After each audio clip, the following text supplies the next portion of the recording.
Senhoras e senhores, sejam bem-vindos ao 6º episódio de A Direita em Todas as Direções. No mês da mulher, nós estamos recebendo mulheres muito importantes para o Brasil. E hoje eu tenho a alegria, a satisfação, a honra de receber nossa ex-ministra e atual senadora Damares Alves. Obrigado, senadora, por aceitar o convite, por estar aqui conosco. Deputada, é uma alegria, mas eu acho que tem que me apresentar diferente. Como? A senadora mais bonita do Brasil. Gente, anotem isso aqui, por favor, aqui, ó, embaixo na legenda. E é de verdade, viu? Eu sou a mais bonita senadora da República, do Partido Republicano. Do Partido Só tem eu. Republicanos. Alegria, deputada, estar aqui nesse mês de março, né? Ainda mês de março, para a gente falar das políticas públicas para mulheres, a proteção da mulher. E eu estou muito feliz e honrada de estar fechando esse ciclo, né, das mulheres no mês de março, falando aqui no seu espaço tão especial. Muito obrigado, senadora. Eu vou começar já falando de um assunto que é polêmico, mas que faz parte da sua história, é um trecho importante da sua vida. Um dia aconteceu num pé de goiaba um negócio diferente. Inclusive, deputado, a forma como a mídia lidou com isso foi cruel. Inclusive, eu acabei usando essa crueldade para o bem, para o bem. Eu fui barbaramente estuprada aos 6 anos de idade. Essa é a história de minha vida. E eu fui muito machucada. E fui abusada, deputado, por um falso pastor que estava na minha casa. E é bom a gente falar falso pastor, porque não tem pastor pedófilo, não tem padre pedófilo. Tem pessoas fingindo que são pastores, pedófilos fingindo que é pastor. Eles procuram uma profissão que se aproxime da criança. Não tem padre pedófilo, tem pedófilo fingindo que é padre. Então, eu estava em casa, meu pai recebia seminaristas que saíam do seminário. Meu pai era um pastor que cuidava de um grande campo da nossa igreja, e ele recebeu esse seminarista e foi morar na nossa casa. Ele já tinha terminado o curso, já estava sendo pastor e estava auxiliando meu pai. E ele me machucou profundamente. Eu fui abusada por ele dos 6 aos 8 anos de idade. E não podia falar para meus pais, porque ele dizia que se eu falasse, ele mataria os meus pais. Aí teve um momento que ele mudou a forma de me calar. Ele dizia: se seu pai descobrir, seu pai vai me matar, seu pai vai para a cadeia. De qualquer forma, eu era refém da culpa, porque eu seria culpada de qualquer desgraça. E tem uma outra situação que ele fez de uma forma muito cruel, foi dizer que eu era culpada dos abusos. Eu me lembro, assim, eu trabalhei muito isso, há muitos anos eu trabalho as memórias, que eu me lembro assim, na primeira vez que ele me machucou, eu ainda estava sangrando, ele me põe no colo de novo e diz para mim que eu era culpada de tudo, que eu tinha provocado ele, que eu tinha seduzido ele. Aí, com 6 anos de idade. Com 6 anos. Só que eu já era uma menina que já tinha aceitado Jesus. Eu nasci num lar cristão. E eu sabia que um dia eu moraria no céu com Jesus. Mas para morar no céu, eu não podia pecar. E ele disse literalmente 3 palavras: que eu era suja, imunda e pecadora. Imagine uma menina cristã ouvir um pastor falar que você era culpada daquele ato. E eu achava que Jesus não me amava mais. Naquele momento, ele tira de mim um sonho, que é o sonho de toda menina cristã: morar com Jesus um dia no céu. Ele não tinha esse direito, deputado. Ele não tinha o direito de machucar meu corpo, mas também não tinha o direito de arrancar o meu sonho. E quando eu falo do que aconteceu comigo, não é fácil falar, eu me emociono muito, eu posso falar isso milhões de vezes, eu vou chorar milhões de vezes, mas eu quero falar sobre sonhos. O abusador de criança, ele tira sonhos. Foi o que ele fez comigo. Ele sequestrou ali o meu sonho de morar no céu com Jesus. Então eles sepultam destinos, eles sequestram sonhos, eles não machucam só o corpo.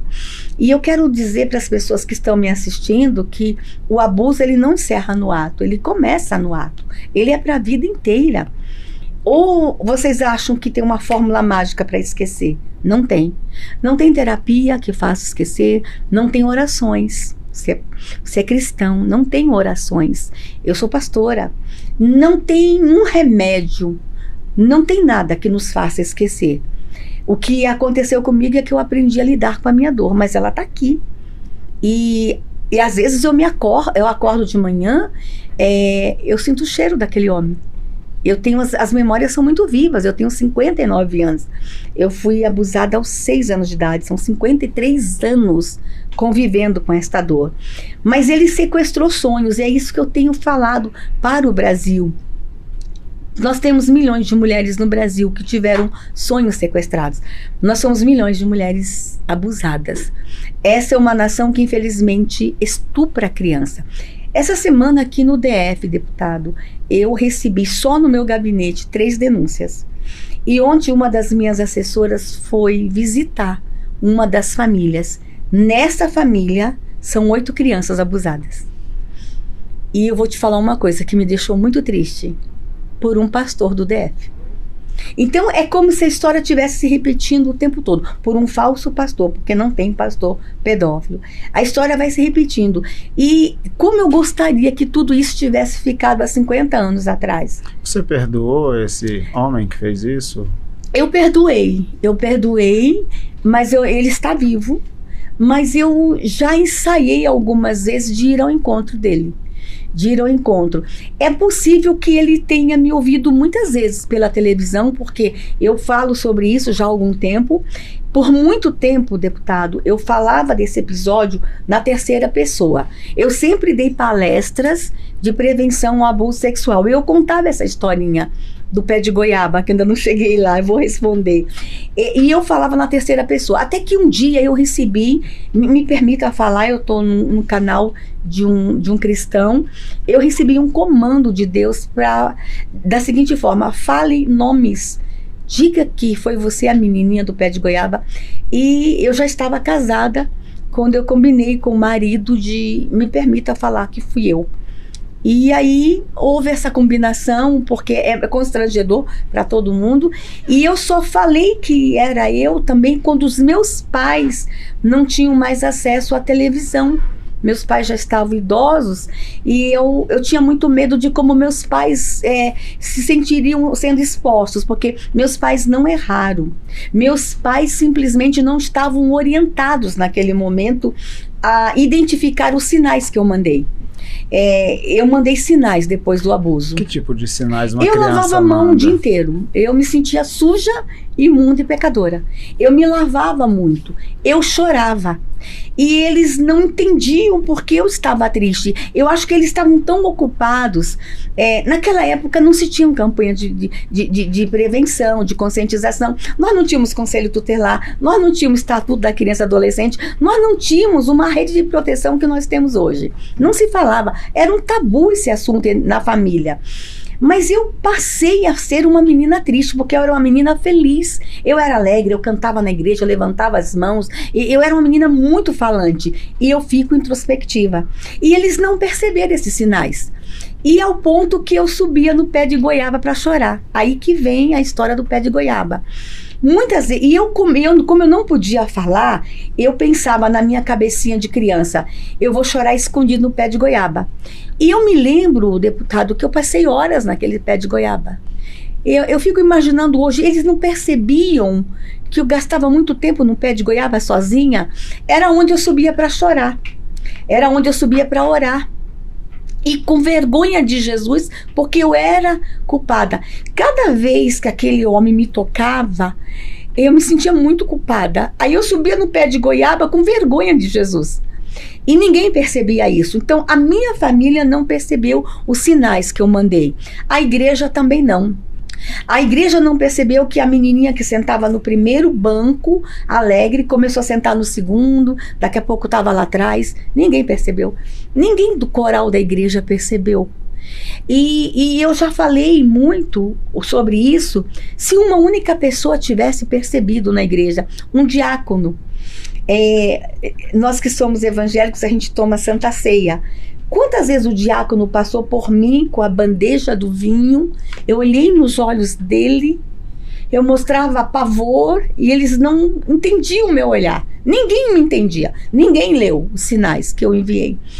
E a escola também não. Eu tinha 3 redes de proteção: a família, a igreja e a escola. Nenhuma das 3 redes de proteção me protegeu naquele momento, entendeu o que estava acontecendo. E aí, entre 6 e 8 anos, foram dias de muita dor. Ele some aos 8 anos de idade. E eu só descobri aos 24 anos que ele sumiu porque meus pais descobriram. E quando os meus pais descobriram, deputado, os meus pais foram orientados a não falar comigo. Quando meus pais descobriram, e eu não sei como descobriram, porque há um silêncio depois também sobre isso, né? Meus pais descobriram e esse homem some. Eu me lembro que esse homem sumiu da nossa vida. Mas eu continuei machucada, por dentro e por fora.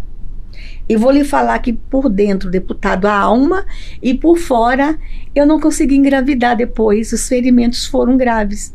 E eu não fui ao médico, eu não fui ao hospital, eu não tive nenhum tratamento. Tanto que na fase adulta, casada, eu tentei engravidar, não consegui, e se atribui aos abusos da infância.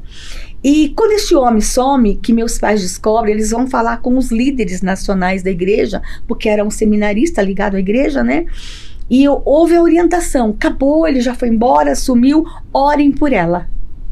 Não se fale com isso porque é pecado falar de sexo com criança. Então meus pais oraram. Então a única arma que eles tinham era orar. E hoje, deputado, quando eu olho para trás, eu fico imaginando o quanto eles sofreram.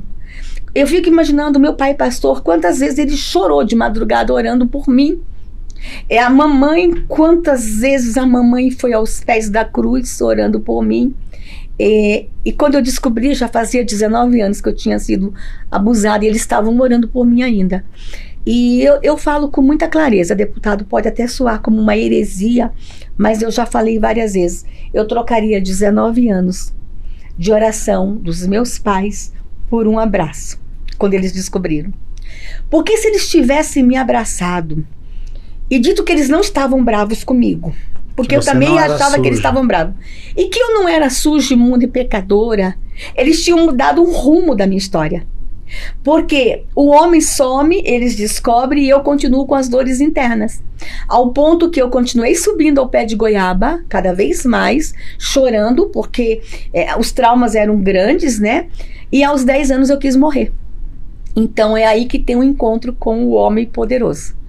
Aos 10 anos de idade, já não suportando mais as dores internas, me sentindo suja. E aqui vou falar uma coisa que eu já falei em 2 órgãos, em 2 momentos apenas, eu vou te explicar. Eu me tornei uma menina erotizada. E por muitas vezes eu ouvi adultos falar em minha volta: essa menina vai dar trabalho. Essa menina vai dar pro que não presta. E eu não entendi o que era aquilo. Hoje, com estudos, eu entendo que eu me tornei uma criança erotizada. E os adultos viam em mim uma erotização que não era minha. Né? Resultado, deputado. Muito precoce para a sua idade. Resultado, aos 10 anos eu quis morrer. Porque eu achava que eu não ia para o céu. E eu subo no pé de goiaba com veneno. Eu resolvi morrer tomando veneno. Eu peguei veneno, escondi na garagem do pai. Qual veneno que era? Veneno para rato, né? Subi e escondi, e era uma tarde da bênção. O dia que e engraçado que eu fui a primeira vez estuprada também numa tarde da bênção, que eram as quarta-feiras, que papai e mamãe ficavam na igreja e esse homem ficou em casa. E ele usou muito as tardes da bênção para me abusar. E eu me lembro que eu estava... Era uma quarta-feira, o pai e a mãe estavam na igreja e eu subi com muita dor. E quando eu estava com veneno, abrindo o pacotinho de veneno, que eu tinha colocado um pacotinho plástico amarrado, que eu estava abrindo o pacotinho de veneno, eu chorava. Porque eu sabia que eu não ia para o céu. Porque tem a questão do pecado, aquela coisa toda, que eu era suja, imunda e pecadora. E eu chorava muito, porque eu amava Jesus. E na hora que eu estava chorando, abrindo o saquinho de veneno, milagrosamente olhei para debaixo do pé de goiaba e ele estava lá. E imagine, eu não ia para o céu e o céu desce até mim. Aí naquele momento foi um momento divino, Porque eu olhava para ele, eu sabia que era ele. Tem psicólogos que falam, especialistas, que foi um amigo imaginário. Chame como quiser. Eu sou amigo dele também.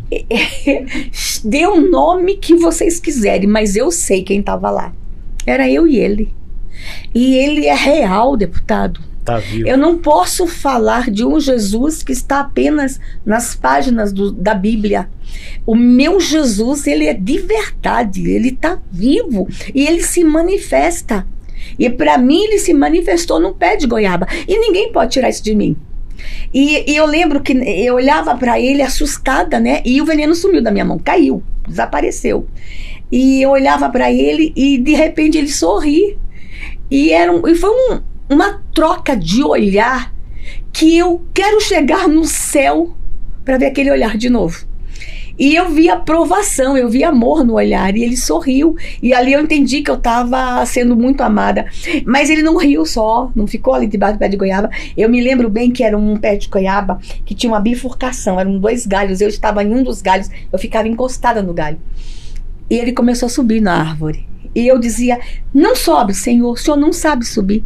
O Senhor vai cair, vai se machucar. E eu me lembro que eu falei a seguinte frase, já lhe machucaram tanto na cruz, eu amava tanto o meu Senhor, que eu não queria que ele se machucasse. E poucas pessoas sabem disso, mas Jesus sabe subir em pé de goiaba sem cair.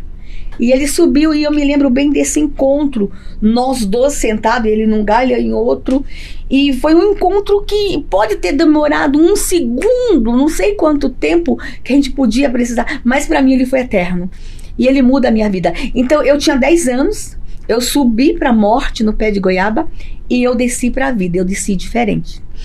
E aos 11 anos eu estava em sala de aula. Aí a partir dali, deputado, eu fiz um pacto pelas crianças. Nenhuma criança em minha volta mais será machucada.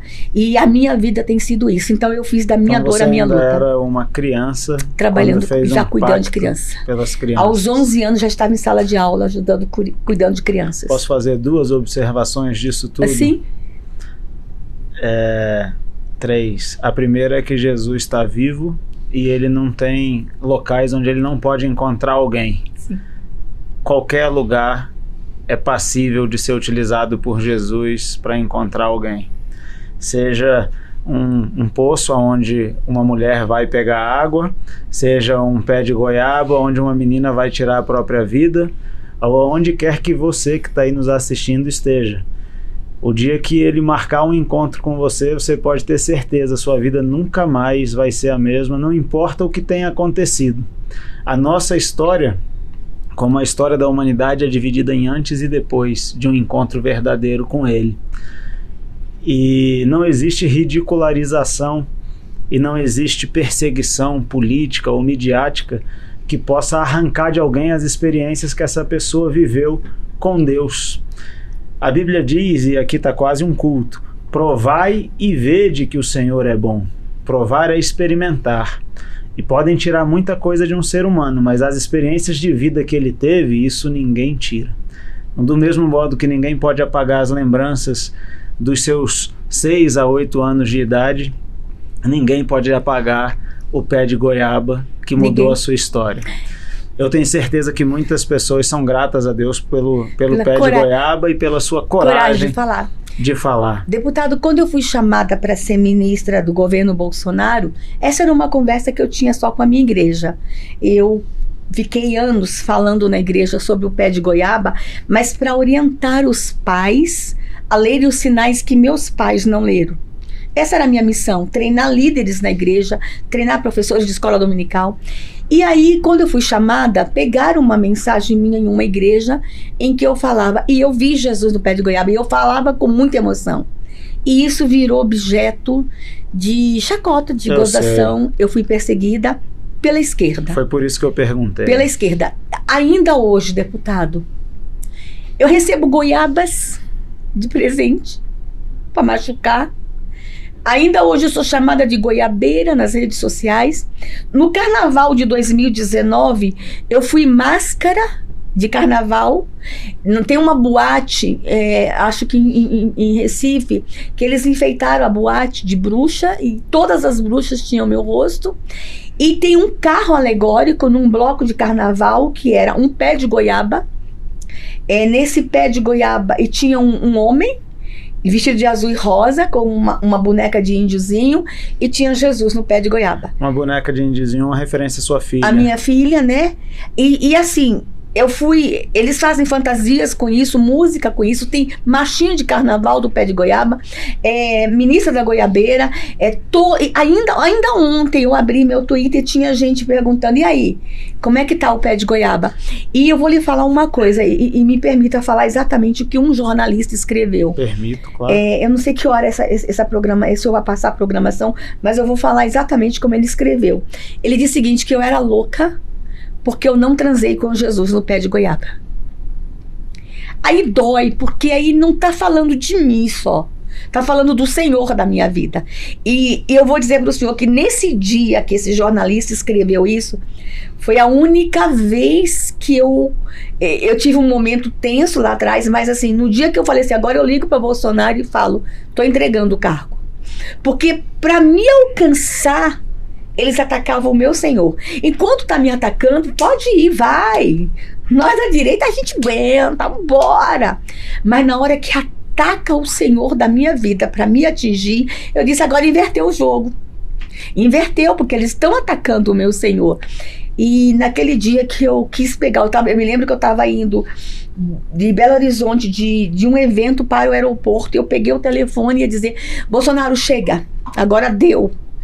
E no meio do caminho eu fui novamente surpreendida por ele. Não acabou ainda. Era Jesus dizendo, não acabou ainda, continua. Continua, isso não me machuca, continua. E ele, né? Era isso que eu ia falar, ele sabe subir em pé de goiaba, ele sabe se defender também. Exatamente. E só que aí é o seguinte, o deputado, como a gente consegue transformar limão em limonada, nós temos essa capacidade, nós cristãos, né? Eu aproveitei toda a exposição que a imprensa fez. Imagine que nós temos uma apresentadora de televisão, uma ex-apresentadora, a Xuxa. Ela disse que viu um duende. Mas aí tá tudo bem. Tá tudo bem. E o ódio contra você também tá tudo bem, porque é ódio do bem. É ódio do bem. Aí, deputado, quem fala de mim, fala para os filhos que tem Papai Noel. Papai Noel pode, Jesus não pode? Quem fala de mim, fala do coelhinho da Páscoa. E detalhe, o coelhinho ainda bota ovo. Esse então, barulho assim, que vai fazer é só... Ela liga sozinha, ela fala sozinha, é a cafeteira. Tá. E aí, deputado... O coelho bota ovo. Assim, então, quem fala de mim, fala coisas mais absurdas para a criança, né? E...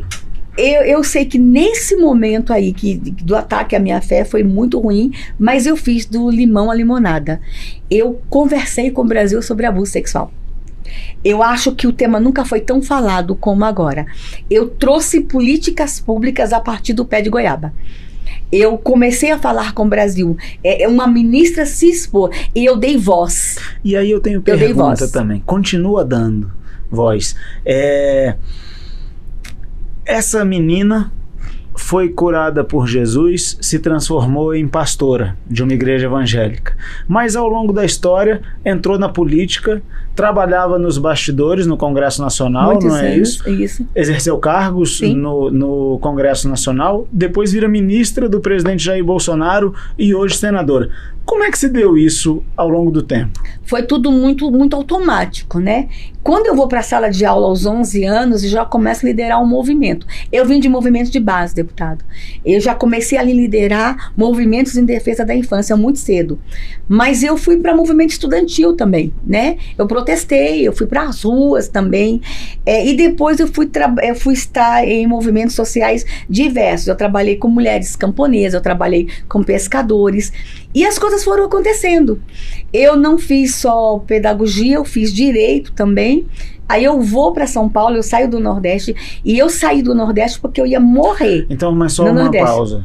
Aquela menina que viu a goiabeira, a minha menina da goiaba. Então ela é formada em pedagogia, é formada em direito também. Isso, né? Então eu começo na educação. Ela não é uma lunática, assim, ela estuda também. Muito. Tá certo. Muita especialização, né, deputado? Aí eu começo na educação e saio da educação quando eu vou para São Paulo, que eu fui fazer pós-graduação.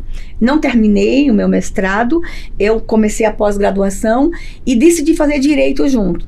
Aí eu descubro que eu era melhor advogada que educadora. E fui para a área jurídica. Mas eu trabalhei em 88 aqui nos bastidores do Congresso, ajudando a escrever a Constituição. Eu vim dos movimentos de base que fazia barulho no Congresso Nacional por uma Constituição cidadã. Uhum. Quando a Constituição está aí posta, 90 vem o Estatuto da Criança e Adolescente. Também dei a minha colaboração como ativista em defesa da infância. E aí eu me formo em Direito em 91. Eu vou para a área do Direito em 91. E fico olhando o Congresso Nacional à distância. E comecei a perceber ataques à Constituição. E aquilo me incomodava, porque eu estava aqui nos bastidores. A Constituição ela é promulgada em 88. Em 91, um deputado de esquerda apresenta um projeto de lei para legalizar o aborto. Horas bolas, tinham acabado de discutir em 88 que o Brasil não queria legalizar o aborto. Então eles começam já a rasgar a Constituição, o Congresso Nacional já começa a querer dar uma pernada na Constituição. 96, primeiro projeto de lei de casamento homossexual. O Brasil não estava pronto para discutir aquilo. E começa a se aparecer um monte de propostas que colocam em risco a infância. 96, a gente tem um primeiro livro que dizia-se o risco do movimento homossexual, que ele chamava homossexual o que eu já chamava de teoria do gênero, que eu já achava que seria muito perigoso a discussão como estava sendo posta.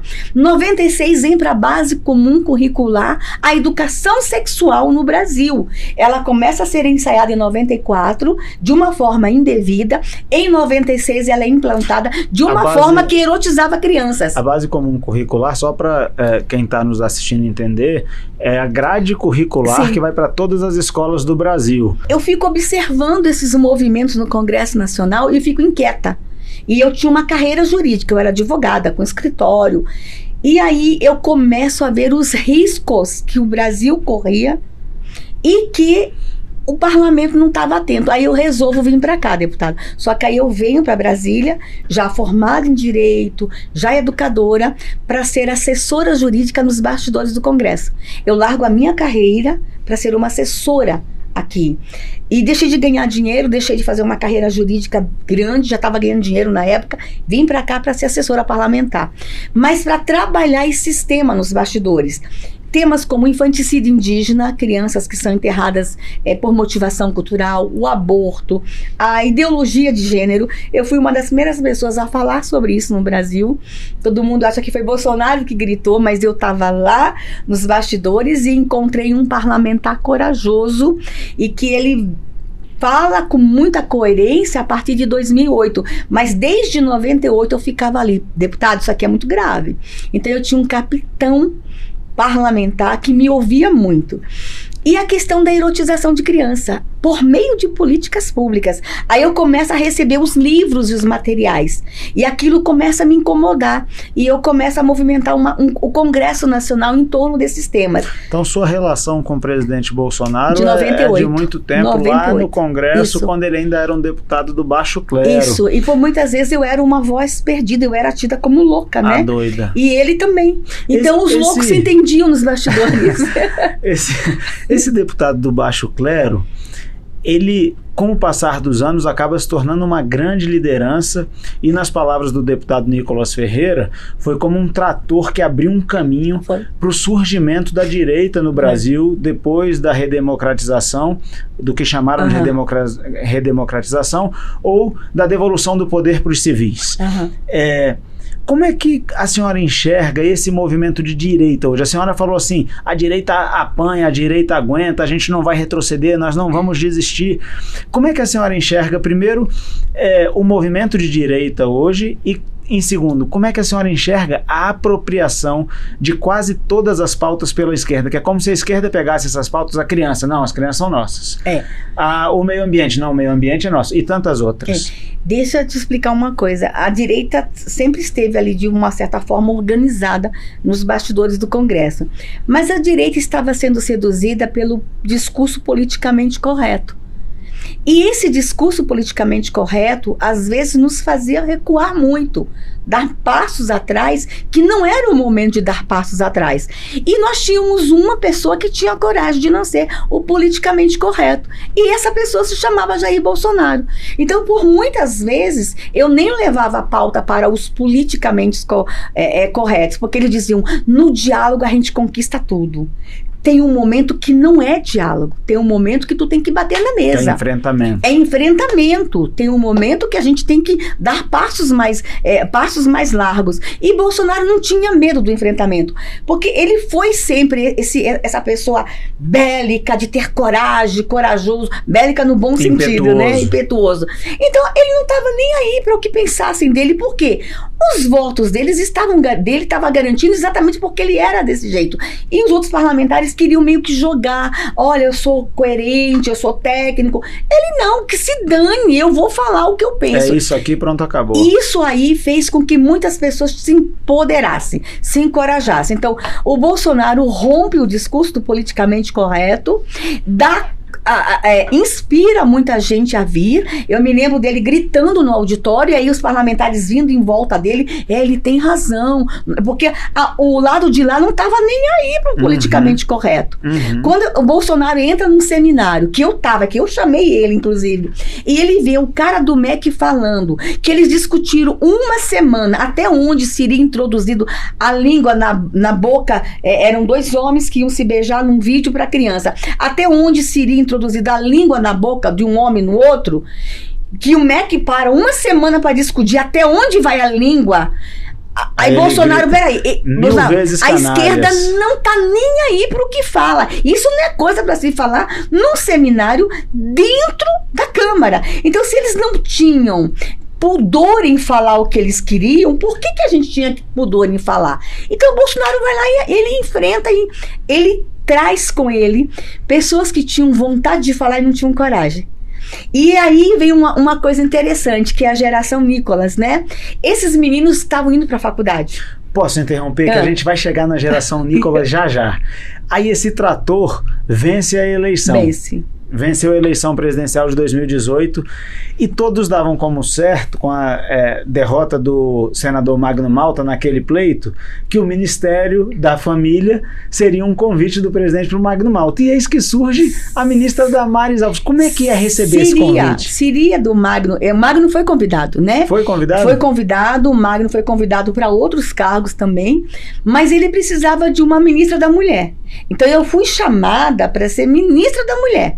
Eu não fui chamada para ser a ministra de Direitos Humanos. Sim. Com a recusa de Magno e como ele queria enxugar muito... Uniu as duas pastas. Ele uniu 3. Mulher, Família e Direitos Humanos. Então, a mim coube a responsabilidade de conduzir uma pasta. Para você ter uma ideia, hoje o atual governo do nosso ministério fez 4. Não deram conta. Não acharam alguém com tanta coragem para tocar. Não, o que eu fiz com um ministério, eles estão fazendo com 4, tá? E haja cargo. Haja ministro, né? Então, assim, o Bolsonaro, de uma forma muito sábia, conseguiu, porque as coisas elas são transversais. O tema mulher, a mulher é família.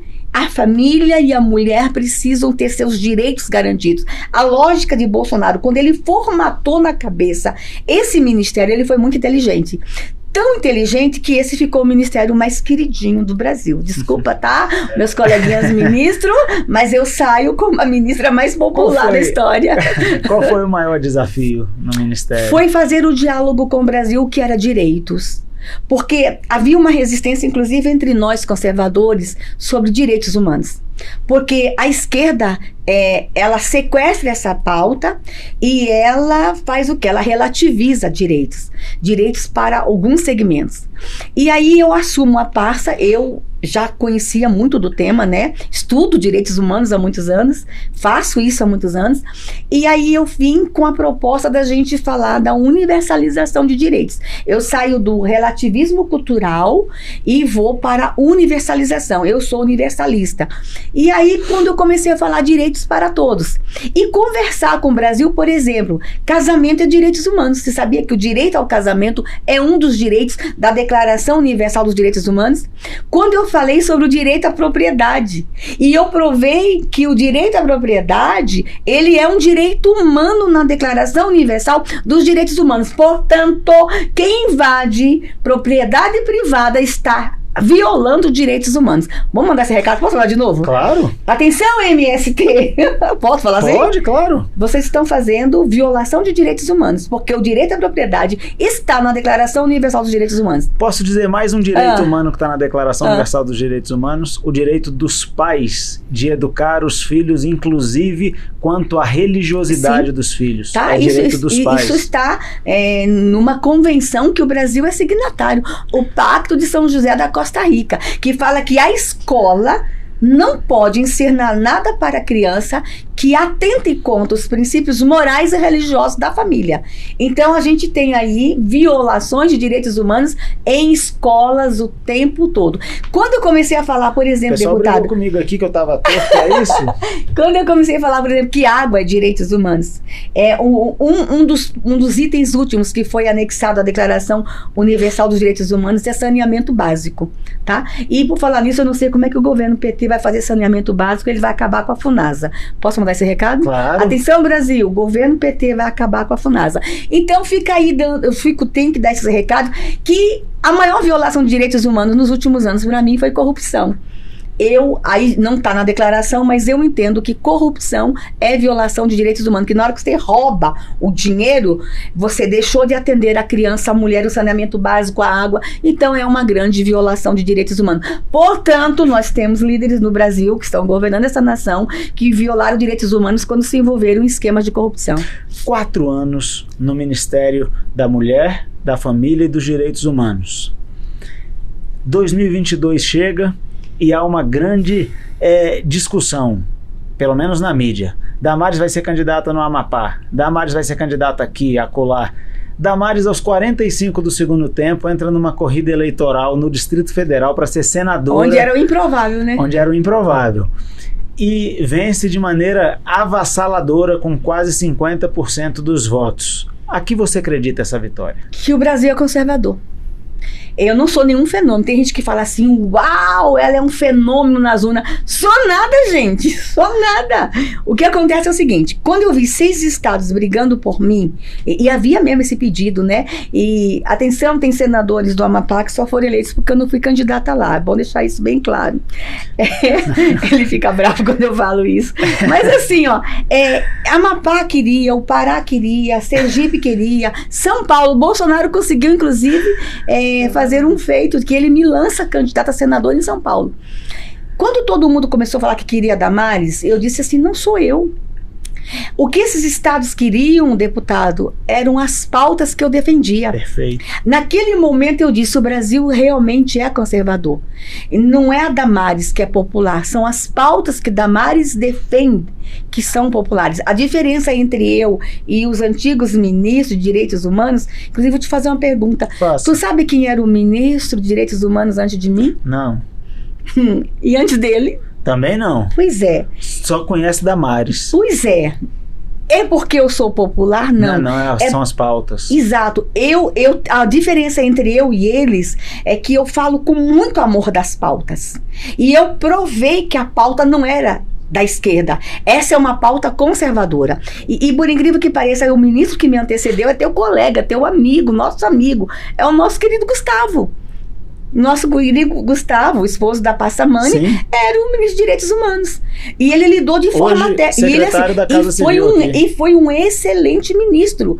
Só que ele lidou de forma técnica com o ministério, que era um governo de transição. Sim. O governo Temer, né? De transição. Mas assim, aí eu descobri que o Brasil era conservador. Não era Damares que eles queriam, era alguém que defendesse aquelas pautas. Esse Brasil conservador, senadora, ver surgir agora sim uma geração de jovens que abraçam a pauta conservadora e o fazem de maneira muito aguerrida. Tem futuro para essa direita conservadora no Brasil? Claro que tem. Nós estamos mais fortes que nunca, deputado. Atenção, esquerda. Em 3 anos a gente volta para o poder. Então, assim, nós estamos... Sem tomar o poder. Não, a gente não toma poder e não vai ser golpe e não somos terroristas. Deixa eu te falar. A direita agora, ela começa a perceber o que aconteceu. Nós, conservadores, estávamos dentro de casa cuidando da família e dizia, deixa a política para lá. De repente, vem um homem e fala, não, você, pai de família, vem para esse processo comigo. Jovens, venham, pastores, venham. Então, o que acontece? A direita começa a se organizar. Então, Bolsonaro teve esse papel e grandes líderes surgiram. Eu tô aqui... inclusive, de falar uma coisa, quem está nos assistindo. Os ministros de Bolsonaro, eles se tornaram senadores, deputados, governadores. Os ministros do outro governo foram presos, tá? Essa é a diferença entre nós e a esquerda. Tá? Essa é a diferença. O do outro governo se tornaram presidiários. O de Bolsonaro viraram grandes líderes, né? Por falar em presidiário, eu preciso falar disso. Essa semana a gente teve o desprazer de ver um presidente da República falando, me perdoa a expressão, falando que quer fuder a vida de um senador. Falou com todas as letras, dando risada. E falou, e depois falou assim, aí vocês cortam, editam.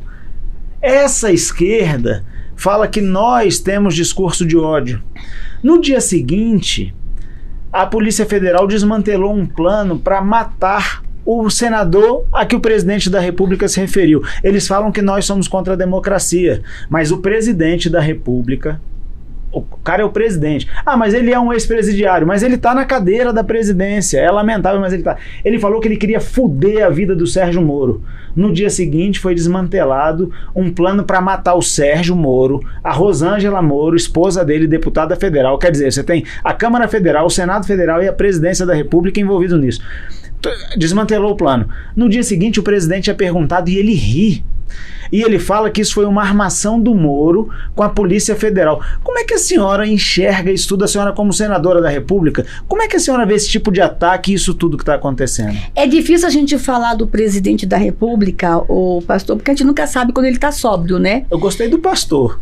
Desculpa. E eu gostei da verdade também. A gente realmente nunca sabe quando ele está sóbrio. Esses dias me perguntaram, a senhora faria um diálogo com o presidente Lula? Eu disse, é difícil porque eu nunca sei quando ele está sóbrio. Então a gente não sabe quando ele está sóbrio ou não. Essas entrevistas que ele deu, ele estava bêbado ou ele estava sóbrio? Então nós temos que considerar que a gente tem um presidente da República que bebe. Então a gente nunca sabe quando ele está bem. Agora, diálogo, falando em conversar, porque diálogo, eu me lembro de um integrante da facção que estava planejando e foi desmantelado o planejamento, dizendo que tinha diálogo cabuloso. Diálogos cabulosos. Desculpa te interromper, não me contive. Diálogos cabulosos, né? Então, assim, a gente tem um histórico, vamos considerar ele sóbrio lá atrás. Ele sóbrio lá atrás tinha diálogos cabulosos com crime organizado. Só que nesses dias agora não combinaram o discurso com ele. Sabe, assim, não combinaram a mentira com ele. Ele fala uma coisa, o ministro da Justiça fala outra, ele fala outra, né? Como a gente vai confiar num governante desse? Então, eu fico muito preocupada. A esquerda deve estar realmente, todo mundo muito preocupado. Acho que a esquerda no Brasil está com muita vergonha do líder que tem, né? Eu estou orando pelo pessoal da esquerda, orando muito, que Deus os perdoe por tudo que vocês fizeram com a nação lá atrás e agora de ter nos trazido um líder tão confuso, né? E vamos assim, pastor, deputado, só dizer o seguinte, a direita está se organizando. E tem pessoas perguntando assim, vocês vão se vingar? Não somos nós que falamos em vingança. Nós não queremos revanchismo. Tem gente falando, mas vocês não estão no Senado gritando, berrando. Nós estamos sendo uma oposição inteligente. Nós vamos mostrar o que é ser uma oposição inteligente, entendeu? Eu quero, sobre oposição inteligente, acho que todo brasileiro quer saber, vai ter CPMI do dia 8 de janeiro? Vai ter CPMI do dia 8 de janeiro, vai ter CPI da organização criminosa, vai ter CPI do MST, vai ter CPI de tudo. Porque esse Congresso que está lá, esses conservadores que estão lá, deputado, olha o nível. Só no Senado, olha, ex-ministros muito preparados. Não vou falar de mim não, tá, gente? Vamos falar assim de um ministro como o Marcos Pontes. Esse homem é muito inteligente. O ministro Marcos Pontes, ele entende de ciência como ninguém. Nós temos um senador como Mourão. Alguém entende mais de fronteira no Brasil que Mourão? Não. Alguém entende mais de Amazônia que Mourão? Nós temos uma Tereza Cristina, a mulher que fez a revolução no agro. Essa mulher, ela abriu mais de 100 mercados para o Brasil no agro. Ela fez uma revolução econômica ali no agro. Nós temos assim... Rogério Marinho, ele foi um gestor de excelência. Aí ele foi o gestor da FUNASA, tá? Ele foi um gestor de excelência. Ele fez muita coisa pelo Brasil. Aí eu vejo essa equipe, assim, muito preparada. Essa equipe muito preparada não vai se acovardar e vai querer respostas. E o instrumento que nós parlamentares temos, deputado, é a CPI, ou CPMI, no caso das mistas. Nós não vamos abrir mão desse instrumento extraordinário. O que CPI leva a alguma coisa? Eu vou citar duas.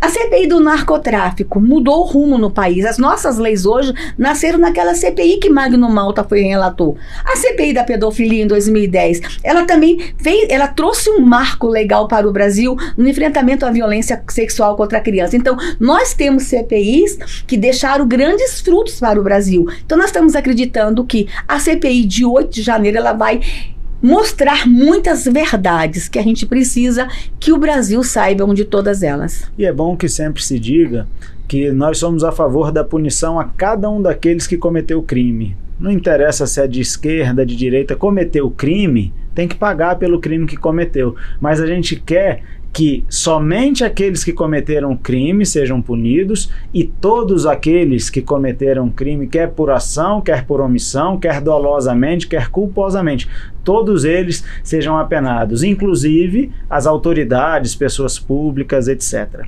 Infelizmente, senadora Damares, a gente está chegando no final. Passou rápido.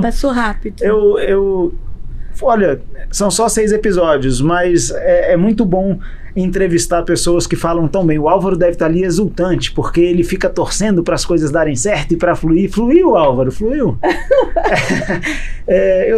Vamos fazer um bate-bola? Bora. Vou te falar alguns assuntos aqui e a senhora responde de bate-pronto. Pode responder como pastora, como senadora, como que quiser. O cristão na política. Necessário. Um sonho. Todas as crianças sejam protegidas. Aqui eu vou voltar um pouco, a gente sai do bate-bola. Damares Alves em 2026, qual é o sonho da Damares para 2026? Continuar senadora até o final do mandato. Eu tenho esse compromisso e quero continuar. Mas entendo que eu vou influenciar muito no processo político eleitoral. Aqui e no Brasil. No Brasil, eu já estou indo para a rua, tá? Eu já estou viajando o Brasil, formando lideranças, movendo essa massa conservadora, reativando essa chama. Essa chama não pode acabar. As pessoas não podem achar que nós estamos enterrados, nós estamos mais fortes que nunca. Então, eu sei que eu vou influenciar no processo eleitoral. E eu estou muito preocupada com a eleição para prefeitos e vereadores. Nós, conservadores, temos que fazer o maior número possível de vereadores e prefeitos no Brasil. Isso em 24. Repercute em 26. 26, depois. Fazemos uma base para 26. Exato. Volto para o meu bate-bola. Normalmente eu nunca falo de pessoas. Eu evito falar de pessoas, principalmente nesse bate-bola, mas tem uma que é uma pessoa muito especial, eu preciso falar. Michele Bolsonaro. Minha princesa, minha amiga, minha irmã e uma liderança que cresce todo dia, né? Eu me lembro quando Michele chegou, tímida na esplanada, morrendo de medo de falar em público, porque ela estava muito ligada ao público de igreja. Eu me lembro que os discursos dela, ela tinha que ler, a assessoria tinha que fazer, ela ficava com muito medo e de repente essa menina explode, né? explode e mostra muita sabedoria e segurança e muita paixão pelo Brasil. Então, Michele Bolsonaro é, para mim, uma liderança que vai surpreender muito ainda essa nação e vai conseguir fazer o que ela faz muito bem feito, unir todo mundo. Ela é muito carismática, né? Posso falar de uma característica que me impressiona nela? Sim. A humildade dela é um negócio impressionante. Ela é muito querida, muito querida. Família. Família é a resposta de Deus para a humanidade. Ainda é o maior projeto divino para a humanidade e a família está precisando ser fortalecida. Isso dá uma camiseta dessa aqui. Sim. Família é a resposta de Deus para a humanidade. Sim. Então, assim, ela tem que ser fortalecida, tá? E hoje a gente tem que falar de vínculos familiares. Nós temos no Brasil uma realidade que me deixa muito preocupada. Mais de 50% dos lares já são liderados por mulheres solos, como eu, mulher sozinha, tá? Por falar em sozinha, deputado, eu quero casar, tá? Avisa aí pros seus seguidores que eu quero casar. Não ainda não, deputado. Eu perguntei lá mesmo. Solteira ou casada? Solteira. Na verdade, deputado, meu marido foi embora. Deve estar muito arrependido. Então, a senadora quer casar. Bolsonaro fala que a única meta do governo dele que ele não bateu foi essa. Ele disse que ele me casaria em 4 anos. Não conseguiu. Chefe, você não conseguiu. Agora, como é que faz para encontrar? Tem Tinder? Como é que é? A gente vai abrir um site, pode mandar os currículos no site. Deputado, quando eu falo de fortalecimento de vínculos, então nós temos posto aqui no Brasil agora essa realidade. Famílias lideradas por mulheres. Como nós vamos dar essas respostas a essas famílias, tá? E configurações familiares também de vós criando netos. Então, a gente vai ter que, como parlamentares, entender essa dinâmica social que está posta, que são as famílias lideradas por mulheres sozinhas no Brasil. O melhor lugar de Brasília? Com certeza a minha casa.